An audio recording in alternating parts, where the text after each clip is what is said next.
Golding's new look defense is set to be unveiled to the fan base, and it is glorious. You are Locked On Ole Miss, your daily podcast on the Ole Miss Rebels, part of the Locked On Podcast Network, your team every day.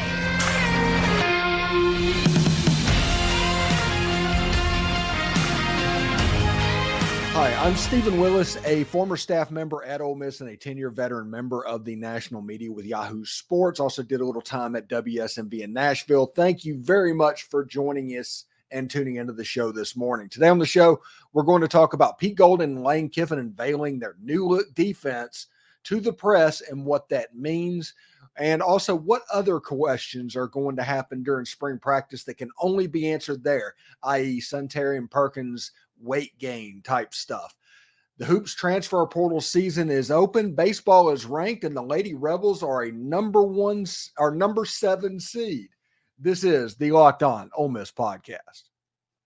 The Grove Collective are doing their March to Victory campaign this month. What does that mean? It's their new NIL campaign for the Ole Miss athletics department, and their hope is to raise $10 million and 10 million total members by the end of March. It's a March Madness type of competition that puts regions against each other, competing to see who can give the most money to Ole Miss athletics. Let's keep Ole Miss athletics at the forefront and go to thegrovecollective.com/march to victory. Again, that's thegrovecollective.com/march to victory to help make that happen. This is the Locked On Ole Miss podcast, your daily podcast on the Ole Miss Rebels, part of the Locked On Podcast Network, your team every single day. We're free and available on all the podcast apps and on YouTube. Thank you for making the Locked On Ole Miss podcast your first listen every day, and a special hello to the everydayers who help make the show what it is.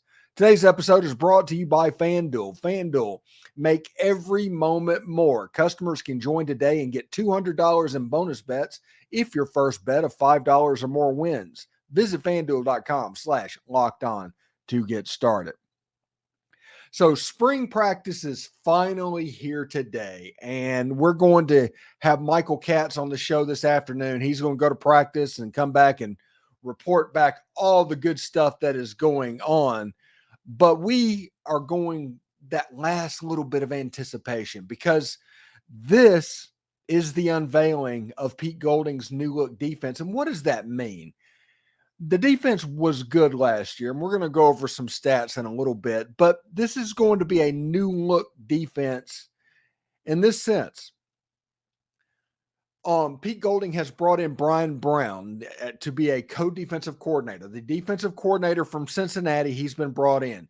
Zach Arnett, the former Mississippi State head coach and the architect of the Mississippi State defense, a linebacker whisperer, is going to be a volunteer assistant coach and probably work with the linebacker group. He's going to be doing some analyst stuff as well. Ole Miss has some big-time transfers that have come in this spring in Water Nolen, in Princely Umanmielen, in Chris Pupal, in Key Lawrence, in Lewis Moore, in Trey Amos, in Amorian Walker. There's a lot of new names that have happened. And the reason for that is this defense a year ago against bad to mid offenses absolutely dominated them. Look what Ole Miss did against Mississippi State. Look what Ole Miss did against Arkansas. Heck, look what Ole Miss did against Penn State. And you can see that the schematic thing, whenever the super athletes weren't on the field that could break you open, the schematic was solid. It was there. And Pete Golding used those to completely just choke down bad to mid offenses that Ole Miss played. The problem that Ole Miss faced a year ago is when they faced a good offense. You saw what happened against LSU. You saw what happened against Georgia, to where you just got completely out-athleted, and the Georgia Bulldogs and LSU Tigers just went up and down the field on you, almost like there was no defense even there. And then Texas A&M in the second half kind of started going that way as well. But how do you change that? Well, you change that by schematically bringing some different stuff in that you might not exactly be thinking about. And by bringing in some major talented players. The number one defensive lineman in the history of the transfer portal, the number one defensive edge, a Butkus Award watch list at linebacker candidate. Trey Amos, an excellent man coverage guy. He didn't start last year at Alabama, but that's because they had 2 first-round dudes in front of him. He's a good football player. Key Lawrence has a chance to be a leader. Lewis Moore, I think, has a chance to be the Dejon Anthony of 2024. All of this is there. And this is an example of Pete Golding going out and finding starters from Power 5 teams to come play defense for his defense. Whether it was Oklahoma, Alabama, Arkansas, Texas A&M, Florida, they went around the SEC and found SEC-level starters, some of which were extremely highly thought of, to bring in and shore up your defense. Now, the defense schematically is going to look fairly similar, and you're going to see some guys make some gains from year to year. I'm not expecting John Saunders to give up his position without a fight. I'm not expecting Jaden Kennedy to be exactly what he was a year ago. I'm not expecting Trey Washington to say, okay, yeah, you can come in and take it. So all these transfers are coming in. Some of the players that the Rebels had a year ago are going to be in a position to retain their spot. If you look at the defense that Ole Miss had a year ago, at total defense, Ole Miss was 9th to 10th, somewhere around that, but they only gave up 382 yards a game. The SEC was a pretty good defensive conference a year ago. And that 382 a game was with the Georgia game and with the LSU game. Whenever both of those teams put up over 600 yards on Ole Miss's defense. Ole Miss still had a defense ahead of Florida, ahead of South Carolina, and ahead of LSU, even though that happened. And this is another thing that's pretty interesting to me as well. And scoring defense-wise, Ole Miss was not just a top half of the league team. They were pretty much one of the better defenses points-wise in the Southeastern Conference. You're talking about Alabama giving up 19 a game, all the way to Ole Miss giving up 22. You can see there wasn't much gap, much different between them both. And that is because Ole Miss was really good in multiple areas. And I talked about it a good bit last year that this Ole Miss defense was not going to be perfect. The first one under Pete Golding, it was not going to be perfect. But what this defense would be good at is situational defense, whether they're good in the red zone or they're good at turnovers or they're good on third down. And if you played a bad defense, Ole Miss's a bad offense, Ole Miss's defense was good in all of those. Against LSU, they could get outmatched a little bit. Against Georgia, they got outmatched a little bit. So Pete Golding went in and said, okay, you got me last year. How can we improve? And we can improve by bringing those starter-type players into the defense. Coaches bringing in at a high level so you can schematically tweak so you can't so easily be scouted, which at times last year that happened. For instance, when Ole Miss played Vanderbilt and Arkansas knew that the slot receiver at about 8 to 12 yards, a tight end, could just simply go there, turn around, and post up. And about 70 to 75% of the time, that was going to be caught. The defense was going to make it to where that was just an opening, a hole in the zone. This is going to give you an opportunity to do things just a little bit differently. Zach Arnett is going to see the linebacker room and what he can use with Suntaran Perkins and TJ Dudley and Chris Pupal of, hey, we need to move him over a step or two to the right. And you don't think it means much, but it opens up so many parts of the field just based off of alignment. So because so much of what you do offensively is based off of basically the alignment of the defense and trying to guess what that defense is going to go and where they're going to go after the ball is snapped. If you have an idea of where that defense is going to go and how far they're going to be able to get, there's a chance you could outflank a linebacker and have a situation to where you're getting first downs and able to stay on the field And that's what Vanderbilt was able to do. That's what Arkansas was essentially able to do a year ago. This is an opportunity to close that down. This is the first look at this defense. I'm excited. You can tell by the tone of my voice. I am excited by the thought of being able to see this defense for the first time. The Water Nolens, the Princely Umanmielens, the Walter Nolens, the Key Lawrence, the Lewis Moores, the Trey Amoses, the Amorian Walkers, those guys, the Yam Banks playing back on the back end. If I'm not mistaken, Ole Miss just did its first two shirts and shorts practices, those first two before the spring break. If I'm not mistaken, today the shoulder pads should go on. Now, they could do things a little bit differently, but if they do it remotely similar to the way I did it 20 years ago, that is something you can pay attention to as well. I am extremely excited about getting a chance to see this defense and to see them on the field. And we're not going to be able to see anything really schematically, but we're going to be able to see what they look like in the uniform. We're going to get an idea of where they're lining up in pre-practice, and it's going to be nuggets of information that can help us throughout spring and going into fall practice as well. Should be a lot of fun. Thanks again for making the Locked On Ole Miss podcast your first listen of the day. Now, there are some questions that have to get answered in spring practice. Those questions will go a long way in determining whether Ole Miss makes it into the playoffs this fall. This week's March Madness bracket highlight is brought to you by our friends at Nissan. Each week, we're picking one team that sticks out, a team that has pushed it further than the rest. Just like any of the all-new 2024 Nissan SUVs, these guys were able to take it to the next level.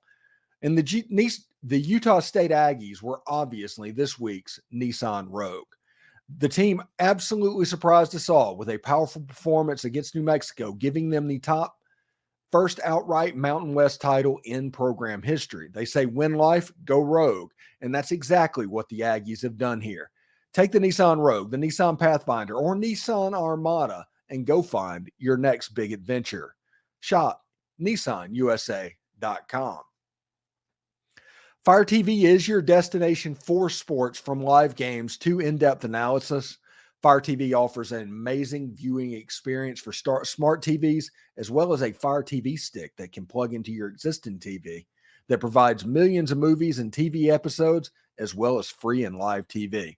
Whether it's opening weekend for baseball or college basketball's tournament, you are going to want to have a Fire TV. And Fire TV has recently created the Fire TV Channels app to deliver a constant supply of the latest videos from your latest sports brands, all for free.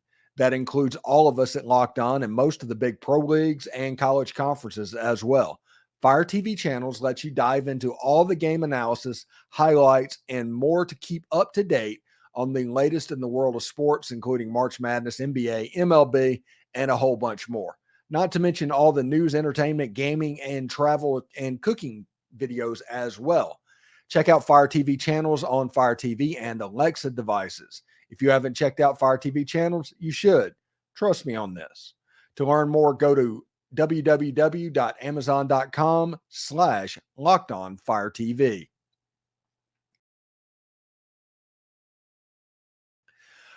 Mark your calendar for the Locked On College Basketball Bracket Breakdown yesterday. It's going to be on my site right now. You can check it out. It's in the Extra Videos tab on my site.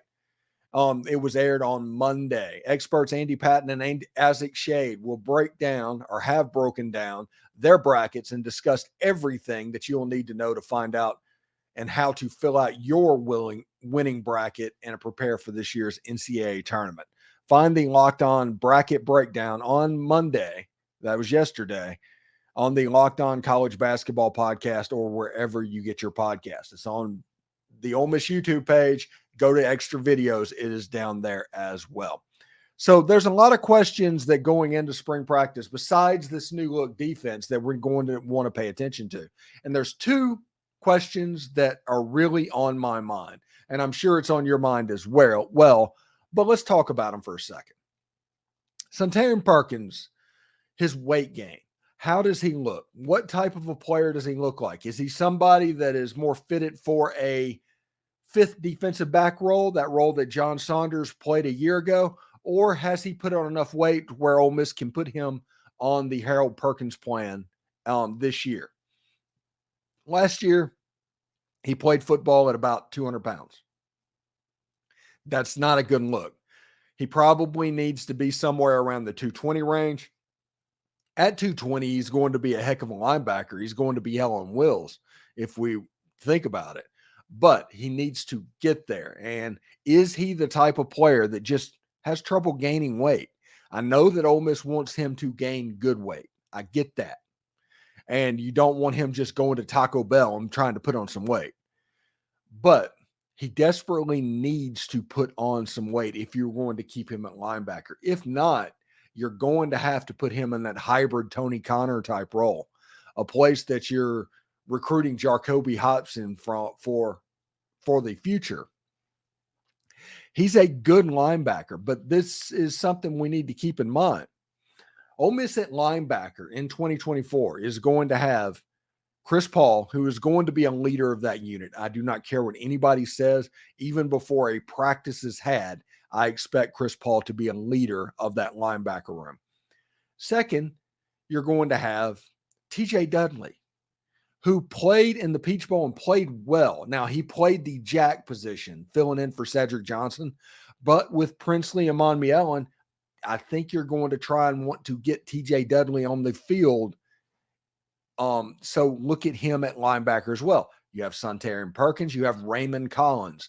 You have the young guys that they've recruited in the past. The point is, Ole Miss for two spots in linebackers has at least a two deep. So it's going to be highly competitive for that Ole Miss room for anybody to win that spot. So Suntarine Perkins, if he's going to play there, the question becomes, has he put on weight? Because I don't think he can play there at 205, 210 pounds. I don't know if he can play there at 220, but I think 220 it'd be better off than when he was playing a year ago at 200. Just my thought there. We'll see exactly how much weight he has put on. The other question, I know this podcast has been an all defense podcast, but this is interesting to me. And this is what it starts. If shoulder pads actually does go on today, which this being the third practice, I feels like in that acclimation process, they're in that area. It's like two days of just shoulder pads and shorts, and then you go full pads in day 5 or something like that, unless the NCAA has changed the rule. But Kedrick Reesano, good running back. Ulysses Bentley IV, you know exactly what he can give you. He has been a little bit of an injury risk over his first 2 years. So you're probably going to want to take it pretty easy with Ulysses Bentley IV. Logan Diggs has a torn ACL. He will not be playing until a little bit later on this season. I'm thinking somewhere right around that Georgia game is about the point where we can start paying attention to Logan Diggs. So what that tells you is Kedrick Reesano is going to have a lot of carries and a lot of work that he can do. If he does not move up and establish himself on the depth chart, it's kind of his fault. So we'll see exactly what Reesano does. Well, I think that he has a chance to be an extremely special running back, and let's see exactly how he goes. Now, Ole Miss is likely going to be recruiting a running back also in the late transfer portal window. That's April 15th through the 30th. And Ole Miss is going to get somebody in for fall. So it's going to be very important for Kedrick Reesano to establish himself in spring. This spring for him is probably more important than anybody else, not named like Walker Howard and Austin Simmons, because it is a Cold War type situation for those guys competing for a quarterback job.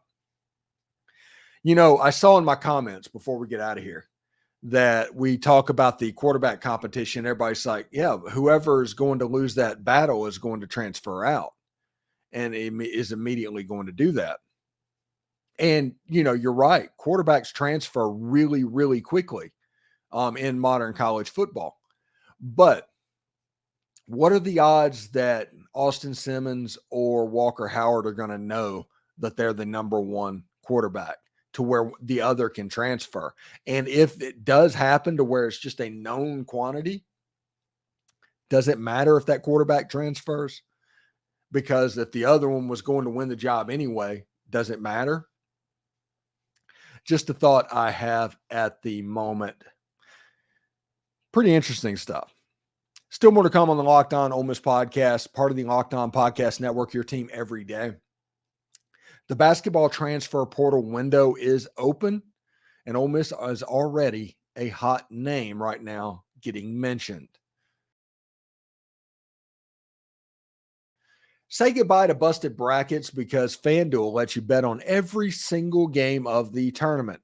Whether you're betting on one big upset or a one seed, it's time to go dancing on America's number one sports book. Right now, new customers can get $200 in bonus bets if your first $5 bet wins. That's $200 bucks to use on point spreads, money lines. Heck, you can even pick who's going to win it all. Just visit FanDuel.com/lockedon and bet on college hoops until they cut down the nets.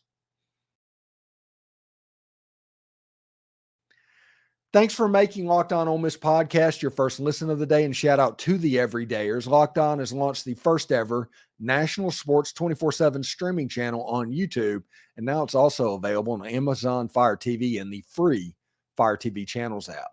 Locked On Sports Today is here for you 24/7, covering the top sports stories of the day with the local experts of Locked On, plus our national shows that cover every single league. Locked On Sports Today is now available in the free Fire TV channels app. Be part of history. Now, this is interesting. Yesterday, the transfer portal window officially opened. I think it's going to go for somewhere around 6 weeks, something like that.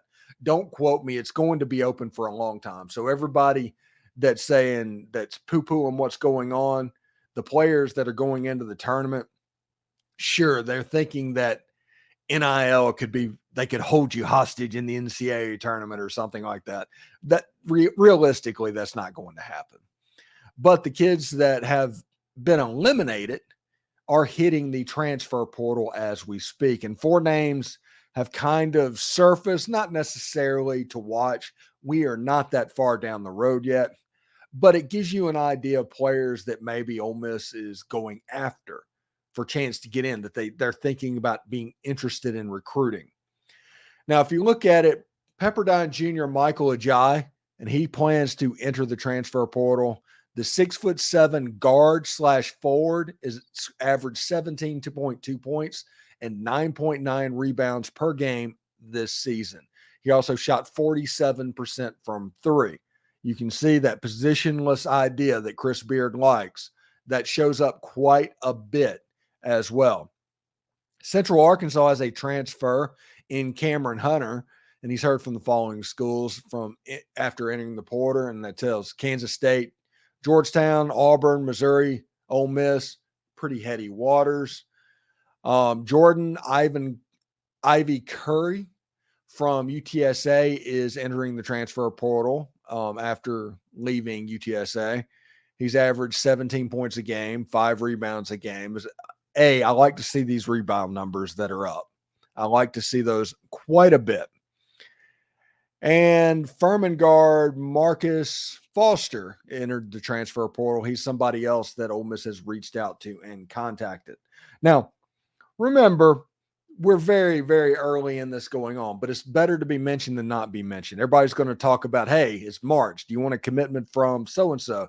Well, it's better to have it than not have it. So it's better to be mentioned with these prospects, these high-level prospects that have everybody's attention than not be mentioned with them. That's probably a good sign. I don't know which ones Ole Miss has a chance to land, and we'll see which ones show up on campus. But the transfer portal is cooking. This basketball team is about to turn over, from everything that I have heard, somewhere between 7 and 12 players coming in the transfer portal in 1 year. And Chris Beard, for, I don't know, intents and purposes, he did not like this basketball team for whatever reason. He has built his bones on rebounding and basketball, and this team was offense only. So you can see how it just gave Chris Beard an aneurysm. Heck, gave Tim Thomas an aneurysm too, just watching that going on. We're going to talk to him this week and kind of do a wrap-up type show and kind of look towards the transfer portal as well. But Ole Miss is in a good spot.